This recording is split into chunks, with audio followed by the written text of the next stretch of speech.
35 yil avval qo'lga kiritilgan mustaqillik yangi O'zbekiston taraqqiyotining mustahkam poydevoriga aylandi. Bugun mamlakatimizda ta'lim, ilm-fan va innovatsiyalar taraqqiyot va yuksalishning eng muhim tayanchidir. Davlatimiz tomonidan ilm-fan va iqtidorli yoshlarni qo'llab-quvvatlashga qaratilayotgan keng imkoniyatlar va tashabbuslar, yangi kashfiyotlar hamda innovatsion g'oyalarni hayotga tatbiq etishga xizmat qilmoqda. Hozirgi kunda yurtimizning minglab yoshlari oliy ta'lim olish, o'z iqtidorini ro'yobga chiqarish hamda xalqaro maydonlarda mamlakatimiz sharafini munosib himoya qilish imkoniyatiga ega bo'lmoqda. Sportdagi buyuk g'alabalar esa butun xalqimizni birlashtirib, yosh avlodni yanada ulkan maqsadlar sari ilhomlantirmoqda.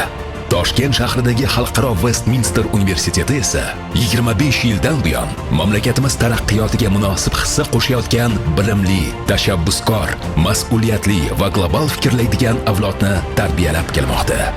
Biz ishonamizki, bilimli avlod yangi O'zbekistonning eng katta kuchidir. Birgalikda biz vatanimizning taraqqiyoti va ravnaqi yo'lida yanada yuksak muvaffaqiyatlarga erishamiz. Toshkent shahridagi Xalqaro Westminster universiteti barcha yurtdoshlarimizni O'zbekiston Respublikasi mustaqilligining 35 yilligi bilan samimiy muborakbod etadi.